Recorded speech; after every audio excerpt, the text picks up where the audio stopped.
Okay, good evening. I'd like to call the meeting to order. If everybody would please rise for the pledge. I pledge allegiance to the flag of the United States of America and to the republic for which it stands, one nation, under God, indivisible, with liberty and justice for all.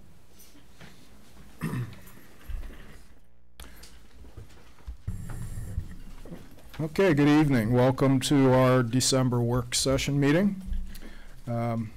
First order, I said November, sorry. Getting ahead of myself. I had December there. Okay. All right, well, first order of business is we'll have our first public comment period. Your comments must be regarding items on the special action agenda. When you come to the mic, please state your name and address. You will have 3 minutes for your remarks. Please note that the green light will turn yellow when you have 30 seconds remaining. The light will turn red when your 3 minutes are up. Any comments on the action agenda this evening?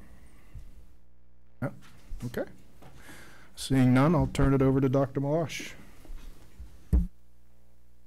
Thank you, Dr. Dickinson. We are really excited to have a number of students with us this evening. I'm going to ask Mrs. Wilson to join me up at the podium, and we'll be introducing students who are being recognized as National Merit Scholarship Program semifinalists, commended students, and a National Hispanic Scholar. So I'm thrilled that the kids are here. Ladies and gentlemen, as you receive your award, if you come up, I'm going to hand you your certificate. We're going to shake hands. We're going to smile. I'm going to smile. I'm sure you're going to smile too. Folks, you want to take pictures, there's plenty of space. Just go ahead and stand up. After we introduce you and you get your certificate, you're going to come around and shake hands with all the board members and then with all the administrators over on the side. After you get your certificate too, if you would adjourn into the hallway so that Mrs. Wilson can take your picture. So after we finish everything, she's going to want to take a group picture out in the hallway. You are welcome to come back and spend the rest of the evening with us in the meeting. I like when there's a lot of people here, but certainly do not need to feel pressure that you have to come back after you get your picture taken. Okay? All right, Mrs. Wilson, all ready?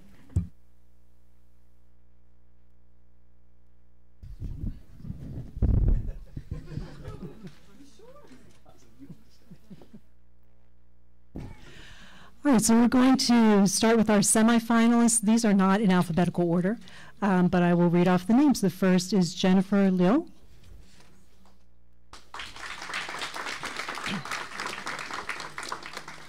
Rosalind Nee.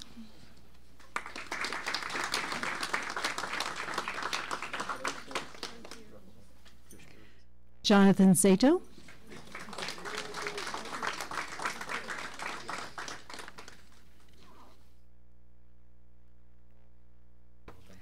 Lily Yang.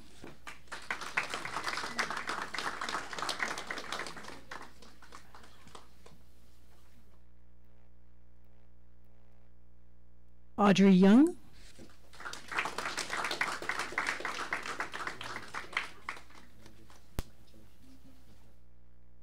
And our commended student, Andrew Austin.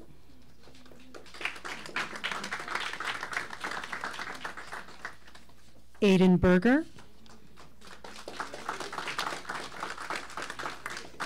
David Chen. David Cheng. Jason Cheng. Sophia Demko. Benjamin Dubitsky.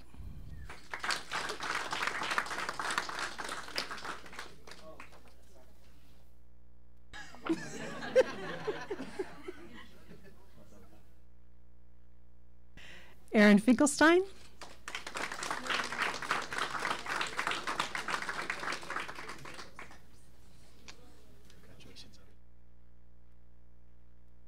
Alex Forlenza.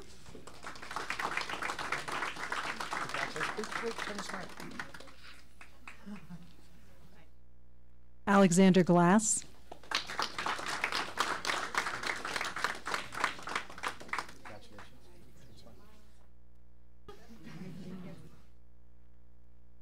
And Carol, I'm not sure if it's how or who.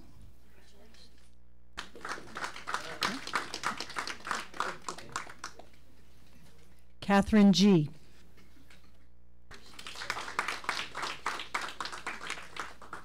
Eugene Kim.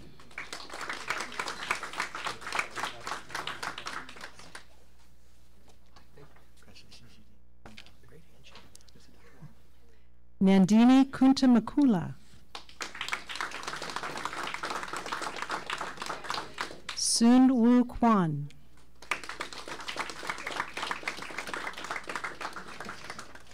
David Lay.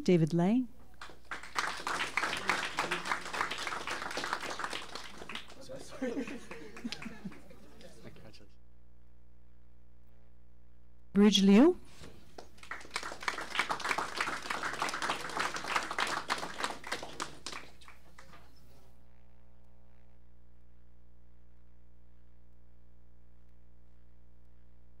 Sean Min.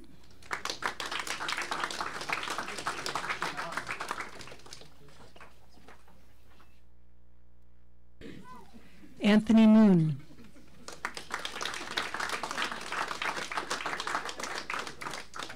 Kizar Sheikh.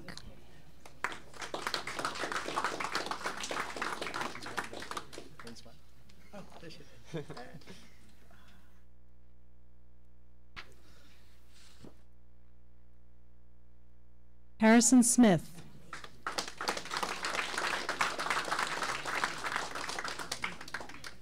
Joshua Sadikoff. Oh, hi. I had to shake Peter's hand. It's a lot of responsibility.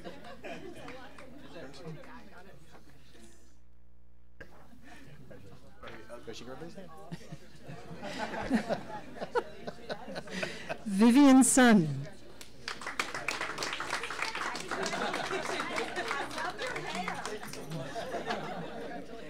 Shuzhen Tang.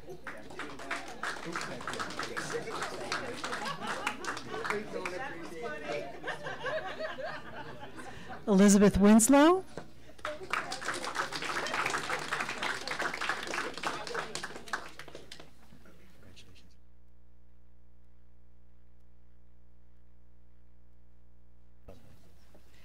Jake Troncow.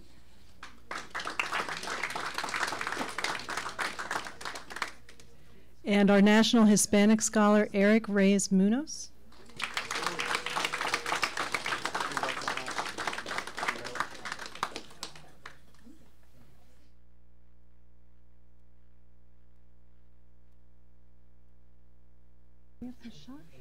I know we had a certificate for you. I apologize.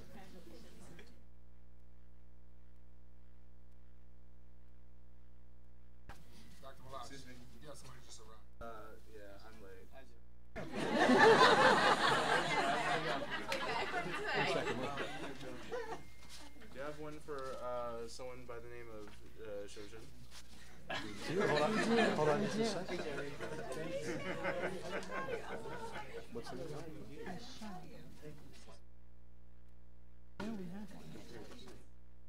Check, come on up, pal. Yeah. And we will send you. Yeah, we'll make sure you get one.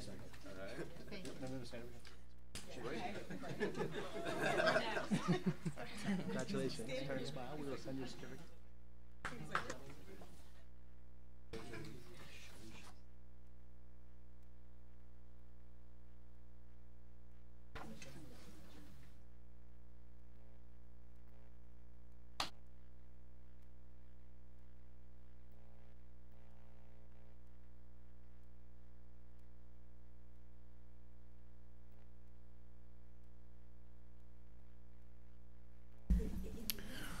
Okay, we're still here. We're happy about that. All right, let's move into our special action agenda. Mrs. Seidel, would you move CNI, please? I sure will. Thank you, Dr. Dickinson. The superintendent recommends and I move the following. Number 1, approval of attendance at conferences and workshops for the 2017-2018 school year. Number 2, approval of readopting curriculum. And number 3, approval of special education settlement agreement. Do I have a second? Mrs. Schultz, any questions? Seeing none, Mrs. Sugars. Mrs. Seidel, Yes to all. Mr. Goodwin, Yes. Mrs. Judge, Yes to all. Mrs. Matlack, Yes. Mrs. Scarpolino, Yes. Mrs. Schultz, Yes. Mr. Tomlinson, Yes to all. Dr. Wong, Yes. Dr. Dickinson. Yes to all. Mr. Goodwin, would you move the B&F agenda, please? Yes, I will.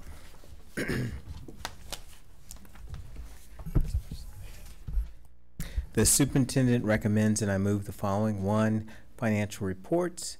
2, submission of comprehensive maintenance plan and M-1. 3, change use of educational space. 4, dual use of educational space. 5, resolution for the award of contract for the crawl space ventilation and modifications of related work at Barton Elementary School. And 6, resolution for shared services agreement between the Township and Cherry Hill and the Township of Cherry Hill and the Cherry Hill Board of Education. Do I have a second? Mrs. Madlack. Any questions? If not, Mrs. Sugars. Mr. Goodwin, Yes. Mrs. Judge, Yes to all. Mrs. Matlack, Yes. Mrs. Seidel, Yes. Mrs. Scarpellino, Yes to all. Mrs. Schultz, Yes, but I need to abstain from Bayada Home Health on the bill list. Mr. Tomlinson, Abstaining from Bancroft NeuroHealth on all 6 bill lists. Yes to the remainder. that's what happens when you only have one meeting last month. Dr. Wong, Yes. Dr. Dickinson. Yes to all. Mrs. Judge, would you move the HR agenda, please? Yes, I will, Dr. Dickinson. The superintendent recommends and I move the following. Number 1, termination of employment certificated. Number 2, termination of employment non-certificated. Number 3, appointment certificated. Number 4, appointments non-certificated. Number 5, assignment salary change certificated. Number 6, assignment salary change non-certificated. Number 7, other compensation certificated. Number 8, other motions. 9, other motions. 10, other motions. Do I have a second? Mrs. Scarpellino. Any questions? Seeing none, Mrs. Sugars. Mrs. Judge, Yes to all. Mr. Goodwin, Yes. Mrs. Matlack, Yes. Mrs. Seidel, Yes. Mrs. Scarpellino, Yes to all. Mrs. Schultz, Yes. Mr. Tomlinson, Yes to all. Dr. Wong, I need to abstain from item 3 involving Rowan University. Yes to the rest. Dr. Dickinson. Yes to all. Mrs. Scarpellino, would you move the P&L agenda, please? Certainly. The superintendent recommends and I move the following. Number 1, NJ CUSAC Statement of Assurance. Number 2, approval of harassment, intimidation, bullying investigation decisions, excluding incident number 3601 as it is being removed from the agenda tonight. And number 3 is the green sheet, approval of the HIB hearing decision. Do I have a second? Mrs. Seidel, are there any questions? Seeing none, Mrs. Sugars. Mrs. Scarpellino, Yes. Mr. Goodwin, Yes. Mrs. Judge, Yes. Mrs. Matlack, Yes. Mrs. Seidel, Yes. Mrs. Schultz, Yes. Mr. Tomlinson, Abstain from item 3. Yes to the remainder. Dr. Wong, Yes. Dr. Dickinson. Yes to all. And we have no strategic planning items this evening, so we'll move into our work session. And Mrs. Seidel, would you discuss C&I, please? Sure will. Thank you, Dr. Dickinson. Our last Curriculum and Instruction Committee meeting was held on November 6th at 7 p.m. at Barclay. We had a quick tour of the new security protocol at Barclay, followed by a very packed agenda as usual for C&I. Dr. Mahan provided an update on the New Jersey Student Learning Standards for CUSAC, and we just actioned that in the action agenda, the broad update to the curriculum. We discussed, Dr. Mahan also discussed the course of study booklet. New course proposals have been submitted. The study booklet is in the process of being revised, and we can expect a draft copy of that booklet at the next committee meeting in December. Next up, we had the world language presentation by Dr. Mahan and Mr. Goldthorpe. They reviewed the recommendations for the World Languages Program. They included a great YouTube video about the benefits of World Language Program. And then they announced that the district will pilot Chinese 1 in the 2018 and 2019 school year at both East and West, and Chinese 1 and Chinese 2 in the 2019-2020 school year at East and West. Their next steps are forthcoming, so you'll be hearing more about this over the next several months. The position is scheduled to be posted in January. And currently, we only employ one teacher who is certified to teach Chinese in the district. So that was an exciting presentation. Mr. Goldthorpe also gave us an update on the Subaru Loves Learning book initiative program. Once again, Subaru is donating books. This year, Mr. Goldthorpe was able to select texts for grades K through 12 instead of just elementary school as it's been in the past. The ceremony was held at Horace Mann Elementary School, and all the books have already been distributed. So thank you to Subaru for continuing that program. The bulk of our evening was spent on the park presentation follow-up. Dr. Mahan, Ms. Sadwin, Mrs. Holmgren, and Dr. Campisi presented to us. Ms. Sadwin started by reviewing additional park exhibits in response to the questions that we had at both the committee meeting and from the board as a whole. Mrs. Holmgren reviewed evidence, statement tables, and the multi-step process used to assess the gaps in park scores. And this, for me, was the really interesting part. She basically went through the various steps that the team will go through as they're identifying those gaps. And this is all the work that they will do to be able to come back to us with the actionable steps that the schools are going to take as follow-up that we have all asked for. So we should see that. I don't know if we had a date on when we'll have those actionable steps, but they'll be forthcoming. And those steps include things like analysis, planning, instruction, assessment, and collaboration. We received a number of documents that I believe can be shared with the rest of the board. And Dr. Mahan, can the rest of the board get the great documents that you gave out to us? Thank you. Next, we had another great presentation from the District Cultural Proficiency, Equity, and Character Education 5-Year Plan Committee. Dr. Chapman and Mr. Guy, along with lots of other folks that are involved in the committee, provided an update on the 5-year working document. The committee's been working on it for more than a year. This committee supports board goals 1 and 3. The 5-year plan includes 7 goal statements with corresponding timelines and action steps. The committee meets monthly, and we had an opportunity to meet all of the committee members, and they talked a little bit about the various 7 goal statements. Also, as part of that work, we talked about Dr. Barbara Moore-Williams' proposal. Dr. Moore-Williams will continue to work with the Cultural Proficiency, Equity, Character Education Committee and providing consultation towards completing that plan and keeping the committee on task. Next, we had a theatrical production review. Beck is putting on High School Musical Junior, February 9th through the 11th, 2018. Dr. Campisi reviewed the proposal, and it's been approved by all levels of administration and is recommended for approval. And last, we had public comment. We did have a full house at our meeting, which was nice. Most of the public comment was related to the Chinese pilot program, and people were very excited for that announcement and are looking forward to the next steps towards making that a reality. And then we had some public comment about park math scores that tied into the presentation that we had that night as well.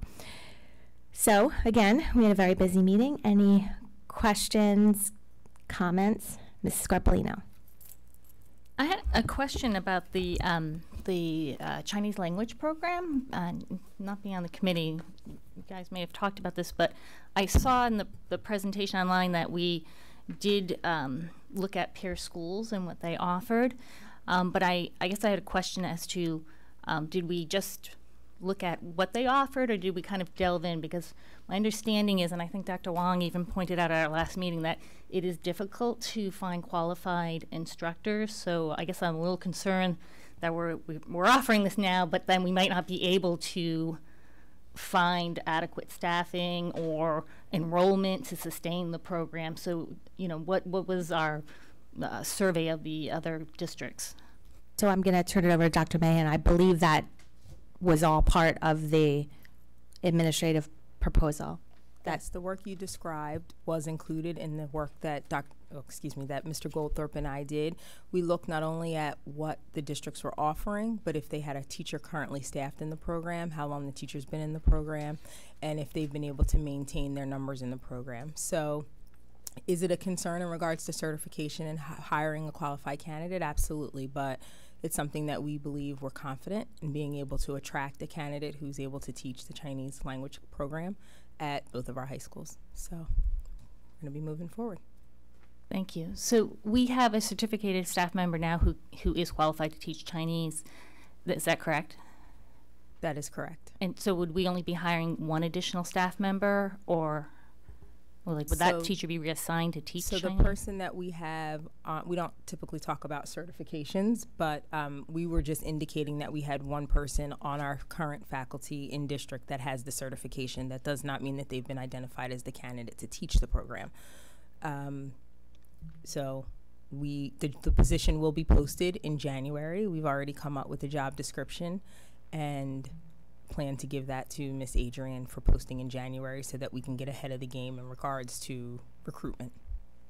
Okay, so we don't have a sense of the financial impact or cost yet of the program because we don't have a sense of the hiring yet. So that's just all will have to be budgeted for later, because I know we're not eliminating any programs, any language programs. No, we budget for one full-time FTE and then materials to support the program.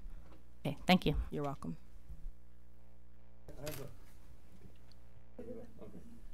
Yeah, I have a question regarding the POC test result. I mean, most students take the POC test in, say, May or even earlier, but we don't get the result until like October. So it's because the state caused the delay, because some parents told me that if they know their kids are not doing well, they can do something in the summer. But it's too late. I mean, almost half a year, then they got the result, which is somewhat late for the parents to take an action. So that's my question. I'll choke later. That is absolutely correct, but we basically are at the will of the state in regards to how they return the student performance reports back to us. As soon as we receive the reports, we have until October 31st to have a public session and to share the data out to the public. So we do a pretty quick turnaround.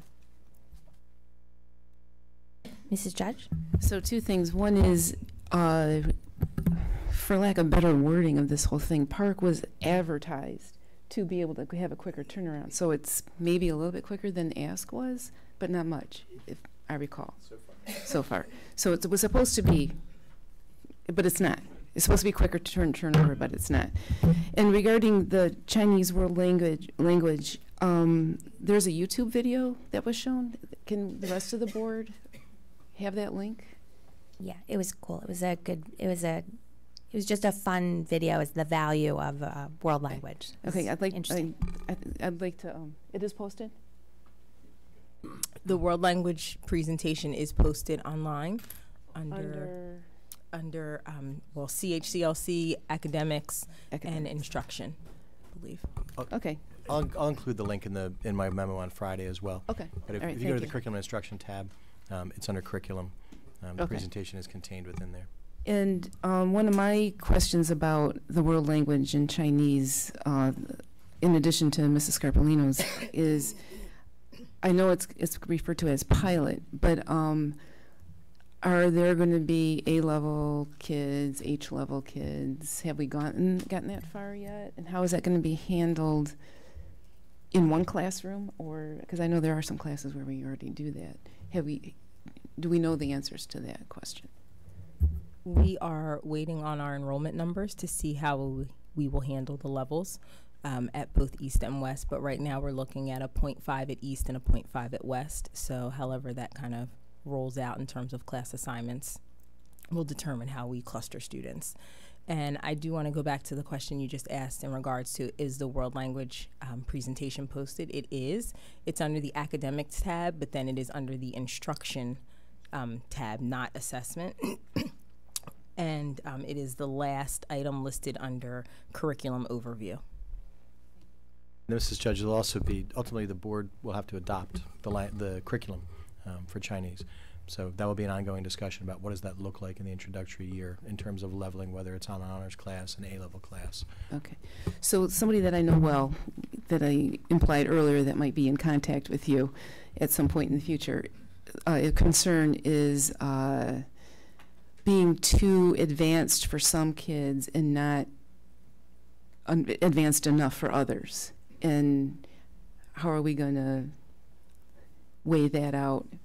I know you guys are aware of this, but that's one of the concerns that I have heard. So part of the first piece is it'll be Chinese 1, right? It'll be the introduction to the language and culture piece, you know, and there are established sample curricula that exist. You know, and we will work with our peer districts and work with staff members here about developing what should be included in a model world language introductory class. It certainly will not meet the needs of every child, you know, that would like to take Chinese the first year. You know, for sure, we've had kids that have studied and that kind of stuff in the past, but it will be the first step that we will move forward as a district, you know, and see where we are enrollment-wise and see what classes we need to continue. You know, the piece with the Chinese 1 the first year and Chinese 1 and 2 the second year is to, you know, the attempt to grow the program. Remind me how many years of world language a child needs to graduate high school? State requirement is 1 year. 1 year. Okay. Thank you. Mr. Goodwin? Changing the subject just a bit, going back to PARC, I know when we looked at the results for the PARC test, one of the areas of concern was around math, especially with the algebra and all that. I mean, was anything discussed as to how that's being addressed in terms of updates in the curriculum, et cetera? Dr. Mahan, do you want to take that one? So what we did was we divided the questions that were asked at the board meeting. There were approximately 30 questions, and we answered about 10 of them at the November 5th CNI meeting, and we plan to address the remainder. But one of the portions that Mrs. Seidel spoke about was reviewing of the evidence statement tables and the process that we go through to make informed decisions around our curriculum. And we focused all of that work on Algebra 1, which was an area of concern.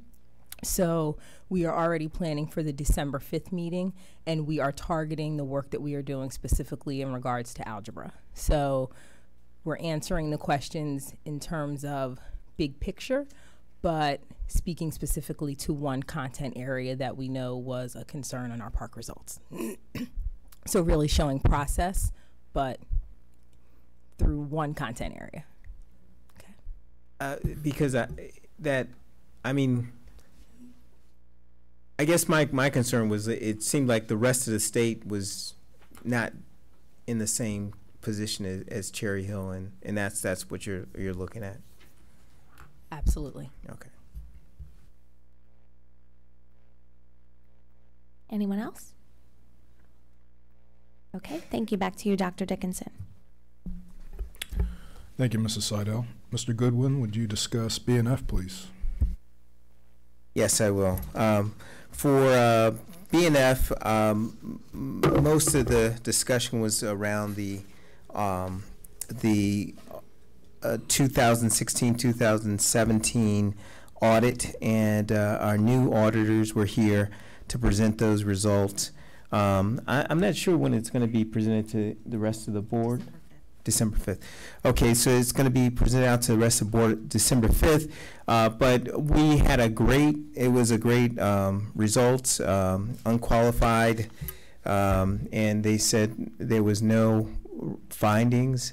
They said they looked at our district and the finances, everything, and doing an excellent job in that area. So it was a good report. We also reviewed some policies that need to be updated, some that need to be abolished. One policy in particular, we now have a policy on drones.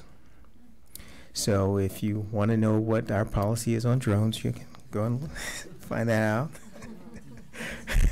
well, at least we will have a policy once that's adopted. That was the major items, and we did discuss that there will be some more details coming up on the 2018-2019 budget calendar. We discussed some of the projects that are going on. We approved one of the projects, which is the crawl space project at Barton. We also had the opportunity prior to the meeting to also look at we met at Barclay, and we had an opportunity prior to the meeting to also look at the security there. So that was really good. Those were the major items we covered. Any questions? Mrs. Judge. Regarding the audit, we did have a couple of, I don't know if they called it findings or recommendations last year. Were there none this year for not that I recall. I don't believe there were any That's findings. good to hear. Or, I mean. So you really mean clean? Yeah. Okay. Okay. Thank you. Anything else? If not, I'll turn it back to Dr. Dickinson. Thank you, Mr. Goodwin. Mrs. Judge, would you discuss what you can from HR? Well, it's funny you word it that way, because we discussed so much that I can't discuss that I'm just going to say we met at Barclay on November 8th, which was Wednesday because Election Day was Tuesday. We had the tour of the beautiful new security system there. It's gorgeous, and the ribbon cutting is tomorrow at 1:15. And our next meeting is going to be December 5th at 5 o'clock, and then we're meeting as a committee of a whole for the rest of the committees at 7 that night. And that's my report. Dr. Dickinson. Any questions? Can I have a question on the paper? I mean, it's just item 4, other compensations, certificated salary adjustment credits earned. I mean, what is this money for?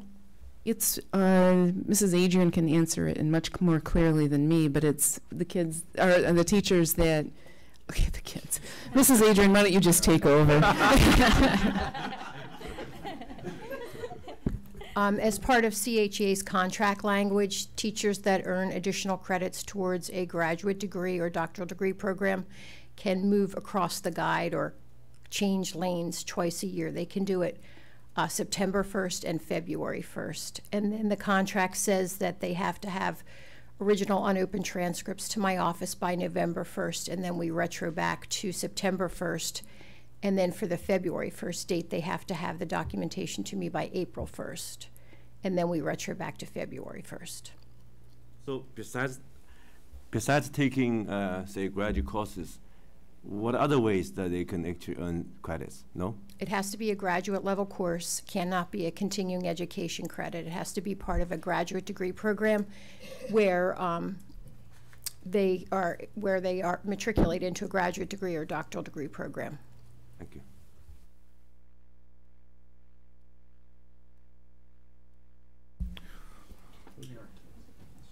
Okay.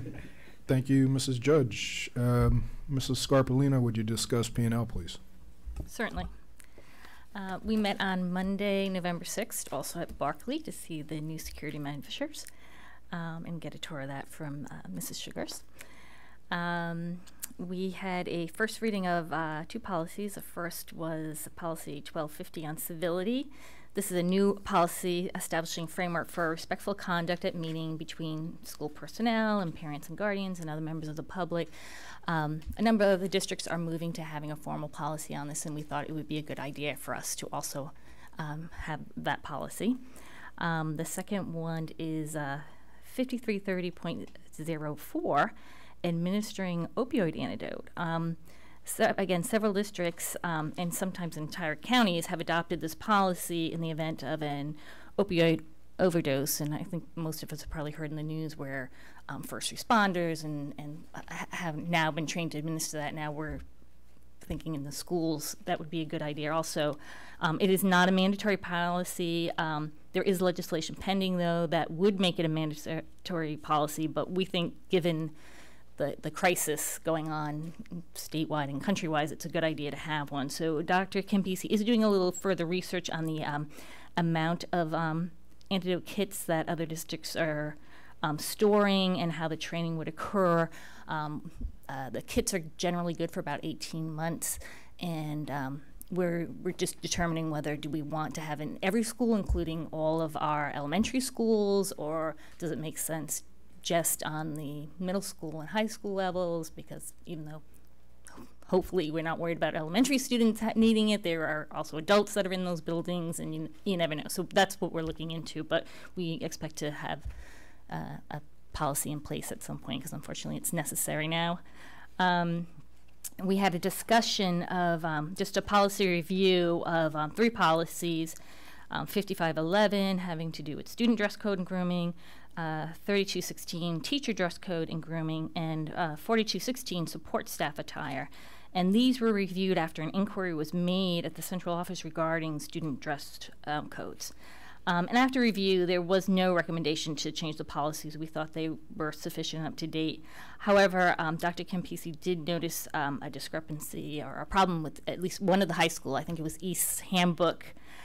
So that change, he will follow up to make sure the change occurs there. And it's an interesting little point is the problem with the East handbook is that it had language saying that you could not wear clothing or anything that referenced Satanism, and that's not allowed anymore because Satanism is a recognized religion. So that language has to be removed.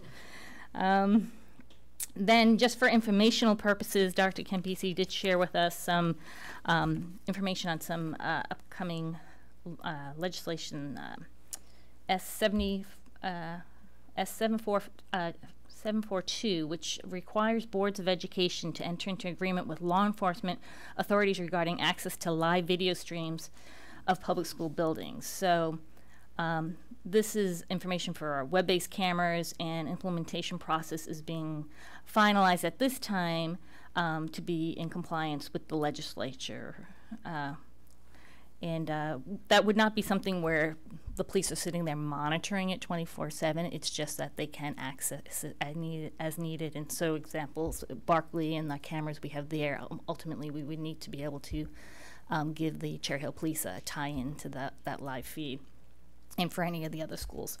And then the next one was A3347, which establishes New Jersey School Safety Specialist Academy in the Department of Education and requires school districts to designate a school safety specialist.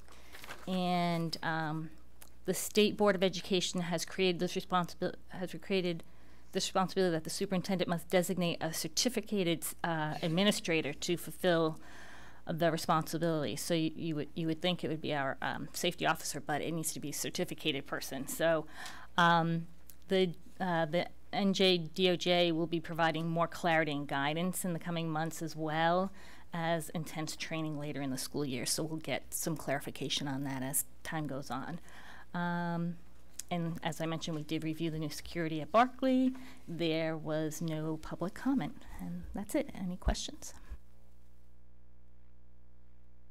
Dr. Dickinson? Thank you.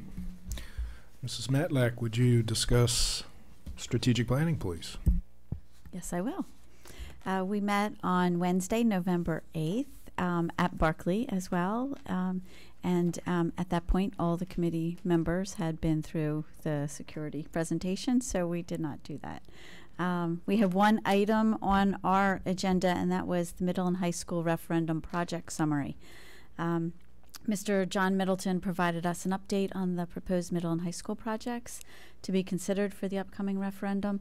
While most of those will fall into the 5 broad categories that we've designated and that we talked about with the elementary level, there were some other things that outside of those categories that will need to be addressed.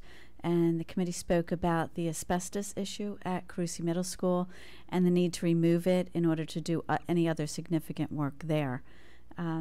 We also spoke about the reconfiguration of office spaces as part of the security vestibule work in the remaining schools. And we talked about the spaces that are underutilized in our schools, particularly at the high schools, and the need to update areas such as the media centers and the auditoriums. We also reviewed the timeline for passing resolutions and submitting applications in preparation for a September 2018 referendum. And more details about the projects and specifics about that will be shared in the coming months as the district administration determines the priorities and shares them with us. The committee discussed the importance of communicating why now is a good time for the referendum and the length of time that has passed since the last major building project, which has been 20 years. Dr. Malash and Mrs. Sugars and Mr. Middleton will speak to the full board about the projects at our December 5th Committee of the Whole meeting. And then we did have one person in the audience, and Chris Benedetto from the Fair Funding Committee. He read to us a prepared statement concerning the bond referendum, and then the committee discussed school funding and communications concerning the referendum. Anybody have any questions or comments about what we spoke about? Nope. Yes. We learned today the state has issued a revised calendar for the special election. Instead of September 25th, which we have said several times, they have moved it and to at many meetings. At many meetings, they have moved it to October 2nd due to a religious holiday. So that is now our new target date, October 2nd. Okay. So this is from the state. The state has changed the date. The state has changed the date, correct. Okay. Okay. So we are now talking about we are now talking about the October referendum. What was the concern statement that Chris read at the? What was the concern statement or the statement that Chris shared with the meeting? He spoke about the bond referendum. He asked us about communication for the bond referendum and what our plans were for that. And Mrs. Judge? I do believe he also asked for if we had a plan B. He didn't word it quite like that, if it fails. Yes, yeah. Correct. Yeah.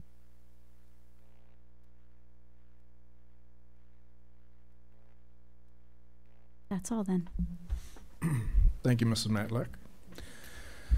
Does anybody have any new business this evening? No?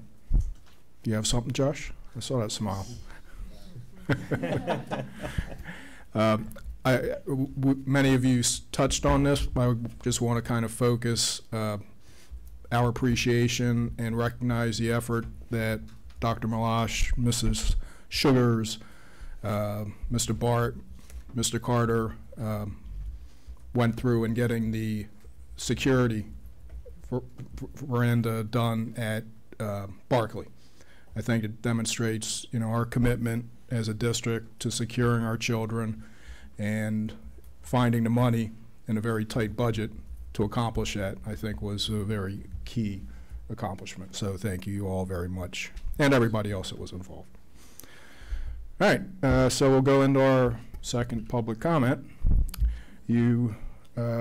When you come to the mic, please state your name and address. You'll have 3 minutes for your remarks. Please note that the green light will turn yellow when you have 30 seconds remaining. The light will turn red when your 3 minutes are up. Oh, I see over here. Andrew Reese, 19 Embassy Drive. I'd first like to thank everyone for volunteering their time. I know it takes a lot of work to come out to these meetings, and we appreciate that. Thanks also to the student representatives that come out, and to the staff and administration. I want to talk about moving start times later for schools. The American Medical Association now recommends a start time of 8:30 or later. The reason they're recommending that is because of the overwhelming evidence that now exists regarding the importance of sleep for our children. The evidence shows that increases test scores, has positive results on learning and academic achievement, also has physical implications and mental health benefits for children also. Do you all get enough sleep? You know, for adults, it's 8 hours. You know, it's important also for adults to get enough sleep. They found that not having enough sleep could cause diabetes, cancer, Alzheimer's, and heart disease. They're doing research now about the long-term effects for children on these issues.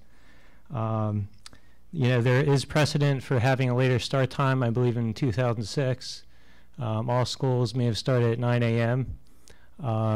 So there is precedent for that, and I know if start times are changed, busing, athletics, and other activities are going to have to be adjusted.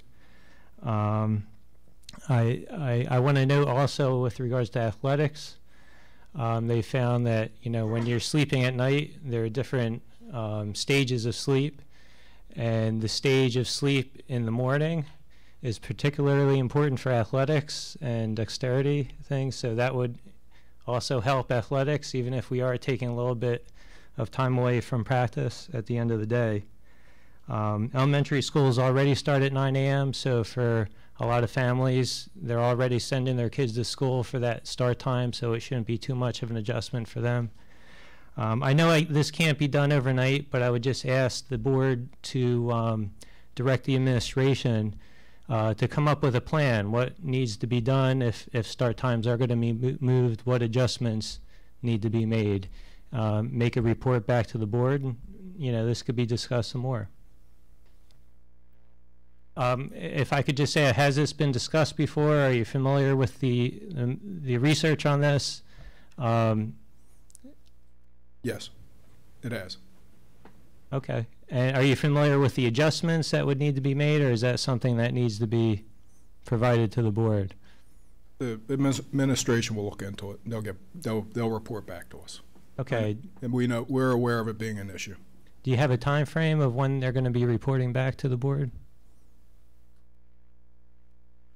No. Thank you. Thanks.